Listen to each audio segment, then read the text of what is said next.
31 anyos nga lalaki patay sang nalumos samtang nagapaligo sa baybayon sa Tigbawan, Iloilo. Bangkay sang lalaki nakitan man nga nagalutaw sa baybayon sang Ivisan Capiz. Si Julius Bilacol nakatutok. Ginhingagaw padala sa District Hospital sa Gimbal apang gindeklarar nga binawian sang kabuhi ang 31 anyos nga si alias Josel sang Pavia, Iloilo matapos malumos sa baybay sa barangay Namukon, Tigbawan. Base sa investigasyon sa Tigbawan Police, nagalangoy ang biktima kahapon sang udto sa nakalabot sa madalom nga bahin. Ginapatihan nga wala sinin nasarangan nga magbalik sa panghigaron gani na lumos. Hindi man kuno hubog ang biktima sa tiyon sang insidente. Kaupod sang biktima ang himata sang iya kahagugma kag bisan ang mga ini suno sa kapulisan.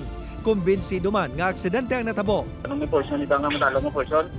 May medyo nabaw pero sa punta niya slope na bala. Tapos siguro sa Karen, tungkol sa Karen man.